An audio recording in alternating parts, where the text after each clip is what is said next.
Saudaraku kekasih dalam Tuhan, setelah kita percaya kepada Yesus, maka kita harus memperjuangkan keselamatan yang telah diberikan kepada kita oleh Yesus Kristus. Dan salah satu cara untuk memperjuangkan iman kita itu kita harus menjadi saksi bagi Tuhan.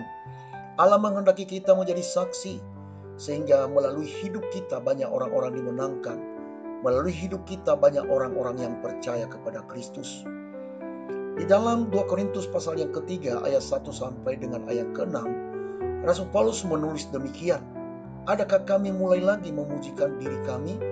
Atau perlukah kami seperti orang-orang lain menunjukkan surat pujian kepada kamu atau dari kamu? Kamu adalah surat pujian kami yang tertulis dalam hati kami dan yang dikenal dan yang dapat dibaca oleh semua orang. Karena telah ternyata bahwa kamu adalah surat Kristus yang ditulis oleh pelayanan kami. Ditulis bukan dengan tinta, tetapi dengan roh dari Allah yang hidup. Bukan pada loloh batu, melainkan pada loloh daging, yaitu di dalam hati manusia. Demikianlah besarnya keyakinan kami kepada Allah oleh Kristus. Dengan diri kami sendiri kami tidak sanggup untuk memperhitungkan sesuatu seolah-olah pekerjaan kami sendiri. Tidak, kesanggupan kami adalah pekerjaan Allah. Ialah membuat kami juga sanggup menjadi pelayan-pelayan dari suatu perjanjian baru yang tidak terdiri dari hukum yang tertulis, tetapi dari roh. Sebab hukum yang tertulis mematikan, tetapi roh menghidupkan. Nah, dari tulisan apa yang dikatakan oleh Rasul Paulus ini, maka untuk kita menjadi surat terbuka bagi Kristus, maka ada 3 hal yang perlu kita kerjakan. Pertama adalah kita harus menjaga hati. Di dalam ayat yang pertama dan sampai dengan ketiga, memang untuk melakukan supaya kita menjadi surat terbuka bagi Kristus, maka kita harus menjaga hati kita. Di dalam kitab Amsal berkata bahwa hati kita memancarkan kehidupan.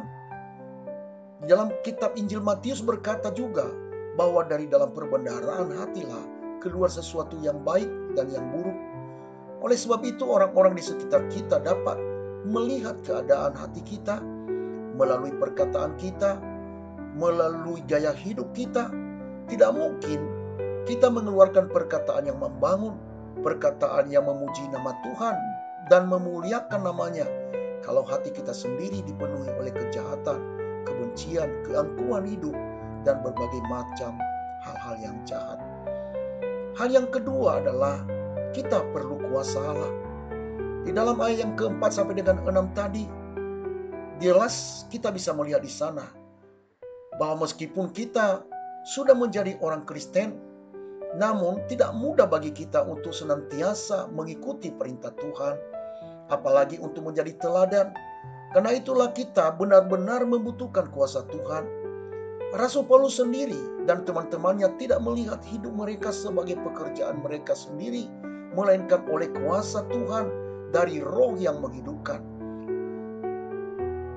Kuasa Tuhan memampukan kita untuk mengatasi kelemahan-kelemahan kita. Kita membutuhkan kuasa itu sehingga kita bisa menjadi saksi. Di dalam Kisah Para Rasul pasal 1 ayat 8 dia berkata, "Tetapi kamu akan menerima kuasa kalau Roh Kudus turun ke atas kamu, dan kamu akan menjadi saksiku di Yerusalem dan di seluruh Yudea dan Samaria dan sampai ke ujung bumi." Kita membutuhkan kuasa Tuhan. Hal yang ketiga adalah kita memerlukan roh yang menghidupkan. Meskipun kita masih belajar untuk hidup di dalam jalan-jalan Tuhan, yakinlah bahwa hidup kita sudah bisa membawa dampak bagi orang-orang di sekitar kita. Karena itulah mulailah untuk bersaksi tentang Dia melalui perkataan, melalui pikiran dan perbuatan kita. Apabila kita kurang mampu untuk melakukannya, mintalah kekuatan Roh Kudus yang menghidupkan setiap kita, sehingga kita mampu untuk melakukan apa yang menjadi kerinduan Tuhan, yaitu untuk menjadi saksi bagi Tuhan. Kiranya Tuhan Yesus memberkati kita sekalian. Maranatha.